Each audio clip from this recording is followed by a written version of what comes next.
E no mesmo dia eu chego para vender um show numa prefeitura e a prefeita vira para mim e fala assim: Anderson, a minha neta fez eu prometer para ela hoje de manhã que eu vou trazer aqui no aniversário da cidade um menino que tá tocando uma musiquinha aí no YouTube que chama o Gurizinho.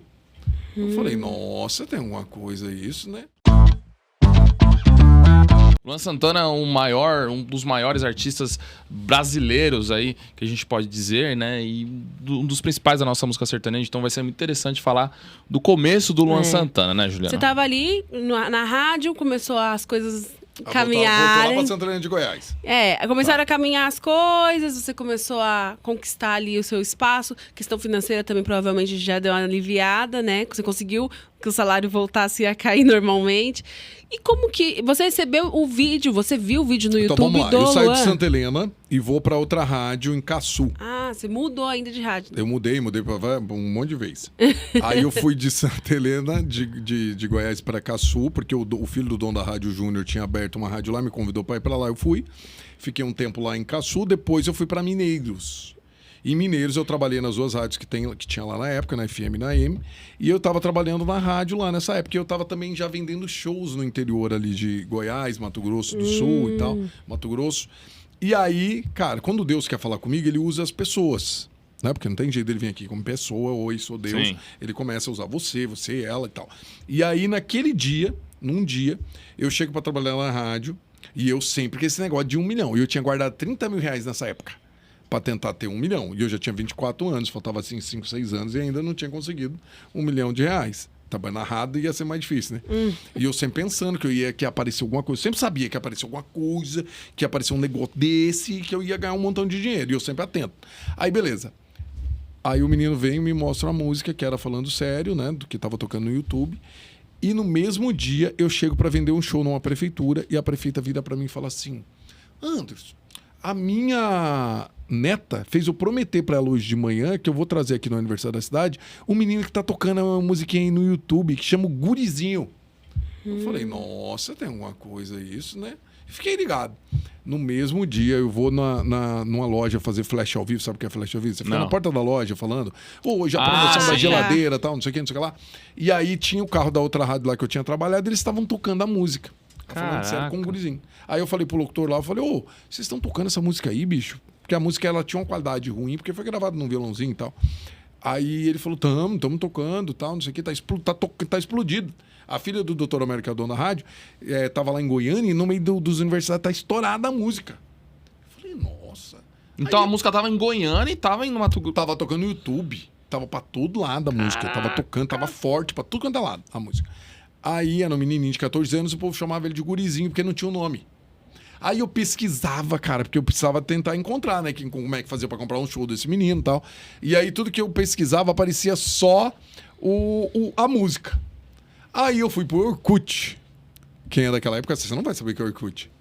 Orkut eu sei. Eu tive Orkut, eu tive Mentira. depoimentos. Tinha as comunidades do Orkut. Depoimentos, as comunidades, baixava foto No final lá. tinha umas fazendinhas que você fazia lá, não tinha um joguinho. Quando começou a ficar interessante as fazendinhas, eles tiraram, né? Poxa vida. Hoje em dia fazendinha é outra coisa, você sabe, né? É o quê? A fazendinha agora? Virou... Ela não sabe o que é fazendinha. Conta pra ela mesmo. Fazendinha, pô. Os Não, eu robôs, sei. Os robôs que fica fazendo música, fica fingindo que tem alguém ouvindo no Spotify. As fazendinhas. Você não vê aqueles entendi. cantores assim que você dorme um dia no outro, você nunca viu falar dele, ele tá em primeiro lugar no Spotify?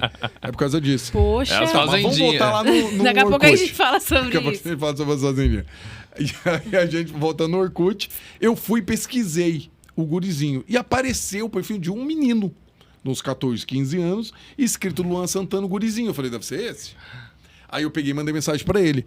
Tudo bem e tal, sou um empresário aqui de Goiás e tal, queria ver como é que eu faço pra comprar seu show, porque eu já vendia shows ali na região, né?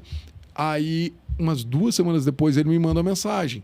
Segue o telefone e tal da menina que era compositora da música. E ela tava meio que empresária dele.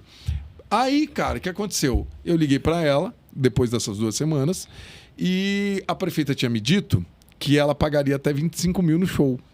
Eita! E a gente não sabia quanto era ainda, então ela deu um chute, assim, até 25 mil eu pago. Nossa, e 25 mil na época Era muito Muito dinheiro. dinheiro. É, mas como a música tava tocando e não tinha internet, a gente não sabia Sim. exatamente como era. Aí eu liguei pra menina que tava no lugar, tava lá como empresário, que a menina que ele me mandou o número. E aí ela falou pra mim assim... Eu falei, quanto que é o show? Aí ela falou, R$1.000. Puta! Aí eu falei, ó, R$1.000. Eu fiz uma conta, eu falei, R$1.000 você não vai conseguir nem pagar a van, porque era em Mineiros e ele vinha de Campo Grande, no Mato Grosso do Sul. Eu falei, faz assim, eu vou vender por R$10.000. Você falou fica pra com ela? 5 e eu fico com 5 pra mim. E ela, nossa, se eu contar pro pai dele que eu vou vender um show de 5 mil, não vai nem acreditar e tal, não sei o que, beleza. Aí dia 2 de novembro de 2007, ele vai lá pra Mineiros, de Goiás, pra fazer o show. E aí ele tá lá fazendo o show e tal, não sei o que, e eu vendo aquele negócio, as meninas desmaiando. O segundo show da vida dele. O primeiro foi em Bela Vista, no Mato Grosso do Sul, divisa com o Paraguai. E o segundo show era esse. Cara, e aquelas meninas, tal, não sei o que, eu comecei a pensar, o negócio de 1 milhão começou a pitar, né? Aí eu falei, nossa, parece que tem alguma coisa aqui. E aí eu comecei a vender shows ali em Goiás e Minas dele e tal. E sempre umas meninas, Goiás e Mato Grosso do Sul. E sempre as menininhas aí nos shows e tal, e eu observando aquilo. Um dia, eles brigaram lá com a Elisandra, que era a menina da música, porque ela vendeu a música pro João Bosco Vinícius. Aí a família ficou triste e tal com ela. Beleza. Que mancada. Aí o João Bosco Vinícius gravou 5 músicas do Luan, uma atrás da outra. Nossa, Eles gostavam. eu lembro disso daí, né? Eles gostavam. Inclusive, deu uma abafada no Luan na época ou não? Deu, porque eles gravavam, parava de tocar. Ah, é, porque o João Bosco e Vinícius era uma dupla muito Já era uma forte. realidade, Já já. tava bem, já tava bem. No universitário ali, tava bem. Aí, beleza. Aí, o pai dele chega em mim e fala assim, ó, eu te dou 50% da carreira dele, mas você tem que parar suas outras coisas.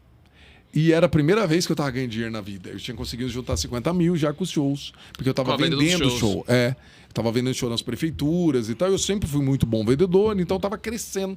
Eu tava sendo um Marcos Mioto daquela região lá. E aí, cara, ele fala isso pra mim. E eu falei, e agora? Vai, não vai, não vai. Eu tenho uma esposa agora que eu já tô 14 anos com ela, mas nessa época era outra, a primeira esposa. Porque eu casei um monte de vezes, né? E aí... é verdade. E aí, casei um monte de vezes, não. Casei 2, mas eu tive um monte de noiva. Aí, eu peguei e mudei pra Campo Grande. A minha primeira esposa não queria ir e tal, não sei o quê. Nós acabamos indo. E aí, eu comecei a empresariar ele. Eu peguei esses 50 mil que eu tinha ganho e falei, ó... Eu visto 25 mil nele e guardo os outros 25 mil pra eu viver, né? Não sabia quanto tempo que ia dar. E aí eu comprei uma música que chamava Sufoco. Eu consegui achar através de uns amigos meus e tal. Achei o compositor da música, que é do Diego Damasceno, que é lá de Itubiara. Damasceno, sim. E aí eu consegui comprar a música dele. Só que eu falei assim pra ele, bicho, eu não tenho dia pra comprar exclusividade. E eu gravar, o João Bosco Vinícius vai querer gravar. Você não vende. Aí ele falou, não vendo. Aí eu falei, palavra de homem, faz o dedinho assim. Palavra de homem, dedinho assim. Beleza. Cara, gravei a música com o dia que eu tinha também. Nós gravamos num estúdio do Duda, que na época lá era lá em Campo Grande, ficava no fundo da casa dele. Lá um estúdio bem normal, assim, tipo, bem simples. Aí gravamos a música e tal, a música começou a tocar, a gente começou a trabalhar a música. Um belo dia, João Bosco e Vinícius. um amigo meu me liga e fala assim, Anderson, você tá sabendo que o João Bosco Vinícius gravou Sufoco? Meu Deus, não acredito. Aí eu falei, mentira. Já era a segunda vez. Já era a segunda vez. Foi 5. Mas aí essa era a segunda. Aí eu falei, mentira, velho. Quem te contou isso? Ele falou, não, tô sabendo, bicho. Ó, pode ver aí que é verdade. Aí eu fui, fiz umas 2, 3 ligações e descobri que era verdade. O Diego Damasceno vendeu a música. Eles não aguentaram, porque tinha outro sócio e tal. O Fred, eu acho que o Fred do... Fred Léo. O Fred Léo era sócio. Fez a música com ele. Aí, beleza. Eles foram e passaram a música pro João Bosco Vinícius. E agora? Nesse dia o Luan parou de cantar, porque a mãe dele falou, não, vamos parar com isso. Perseguição, né? Tipo, Isso afetava ele? Ele tinha quantos anos nessa Ele época? tinha 16 anos. 16, Ele já 17. ficava bem noção, pô, afetado 16 já. anos. Já tinha uma noçãozinha, Ficava assim. bem afetado, ficava. Porque, poxa, é uma dupla que já é uma realidade, já teve ali as suas primeiras oportunidades e meio que tava tipo, é um atraso. Tava tentando atrasar o lado dele, né? Ou às vezes vendo que ele era um menino mais novo, um artista mais novo, não levar tão a sério. Ou, sei lá, tipo, carreira dele aquele menino ali, ó, tá Cara, eu tendo acho uma que ascensão. era uma mistura. Que Tá você tendo uma acha? ascensão. Era será uma que eu vou- mistura. As pessoas hoje me perguntam muito isso. Era uma mistura. Eles gostavam muito. O João Bosco Vinícius foi o primeiro a identificar assim, pô, esse menino vai ser um talento. Foi um dos primeiros. E aí acabou que eles gravaram essas músicas, e aí eu falei, agora eu preciso gravar mais, e sempre trabalhando. Aí eu criei algumas estratégias. Como eu não tinha dinheiro, A única coisa que eu tinha é criatividade, né? Que eu tenho muita ideia e tal. Eu falei, já sei, eu vou começar a fazer um trabalho aqui que não dá para que não gaste dinheiro, mas eu preciso mostrar ele. E eu já sabia que ele ia estourar. Então, como eu tinha certeza que ele ia estourar, eu tinha que preparar ele para assédio, eu tinha que preparar ele para entrevista. Eu chegava na casa dele e falava, senta aí, nós vamos fazer uma entrevista. Eu fingia ser o Faustão e começava a fazer pergunta para ele como se fosse o Faustão, porque quando ele fosse o Faustão, ele ia estar preparado. E começava a fazer umas perguntas para ele como os radialistas, porque naquela época não tinha podcast, então era rádio, né? Sim. Como que os radialistas, os locutores que eu vim de rádio, eu sabia que os locutores perguntavam e tal. Beleza, aí eu criei algumas coisas. Eu criei um projeto que ficou 3 meses ele indo na escola, segunda, terça e quarta, de manhã, tarde, à noite, de manhã, tarde, à noite, eu acostumei ele com correria, acostumei ele com assédio, porque se eu e você for cantar na escola, as crianças vêm assediar a gente, pedir foto e tal. E aí ficou esses 3 meses, depois eu consegui colocar ele em Barretos, num palco. Para você ter uma ideia, em 2008, eu paguei para ele em Barretos. Ele foi pagando. Nós pagamos R$8.000 em 2008 e nós ficamos num chalé que era para casal, a gente ficou em 16 homens. Nossa. Não que era para casal.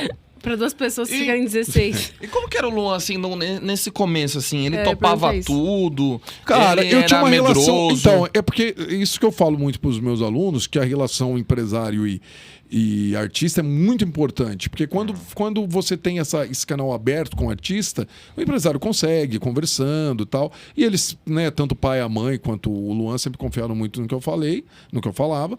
E acabou que a gente tinha uma relação boa, assim. Legal. E aí nessa confusão toda, no meio disso tudo, eu consigo fechar um show lá em Maringá e deu 7 pagantes no show. 7 pessoas no show. Só. Mas Nesse como assim? dia, Se ele tava já explodido em vários lugares... Não tava explodido, não. Nessa 2008 não tava explodindo ainda, não. Depois que gravou a Sufoco, não tava explodindo em vários lugares, não. Tava explodindo em vários lugares lá pra frente, 2010 e tal. Ah, tá. Não, em 2009 ele já tava. Antes do DVD, porque eu não Antes tava do falando DVD. do DVD. O DVD tava estourado. Isso era 1 ano e pouco antes do DVD. Não tava, não. E aí deu 7 pessoas no show lá em Maringá. Que o Borginho, que hoje é da Agroplay e tal, ele lembra bem essa história. E aí, o do Polaris, que é lá de Maringá também, ele era um dos contratantes.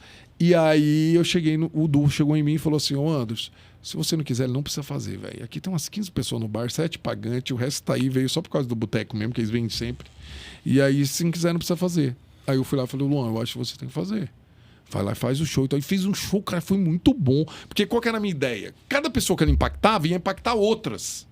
E assim ele ia ficando conhecido. Uma pessoa impactava a outra, que impactava a outra, que impactava a outra, e ia indo. E aí, depois disso, eu tinha uma amiga que ia lá de Ponta Grossa, a Jance, e a Jance virou pra mim e falou assim, Anderson, eu conheço o Sorocaba. Você não quer conversar com ele? E o Fernando Sorocaba estourado com a bala de prata. Sim. Aí eu peguei um carro, fui lá pra Brusque, num show que ele tava fazendo, conheci o Sorocaba lá, e o Sorocaba falou pra mim, cara, eu quero entrar com você. Eu vou fazer uma música com ele. No outro dia, o Sorocaba me chamou no quarto dele e tocou uma música pra mim, a Meteoro. Mas ele já queria ser sócio? Depois eu e o Luan fomos lá pra Londrina, que ele morava lá, e aí acabou entrando o Sorocaba, o sócio dele na época, que era o Paulo Pissoluto, que era empresário também, e aí a gente passou a ser em 4. Era só eu e o Luan, passou a ser eu, o Sorocaba, o Paulo, depois o Paulo acabou saindo, ficou só eu, o Luan e o Sorocaba. E depois eu saí, depois ficou só os dois Sorocaba e hoje é só o Luan. Mas enfim, aí a gente muda pra Londrina e é quando grava aquele primeiro CD no final de 2009. E esse foi mais um corte do Tem Base Podcast. Se você gostou da história, comenta aí o que você achou. Deixa o like no vídeo, se inscreve no canal porque tem vários cortes top aqui no canal. Tchau, obrigado! Fomos!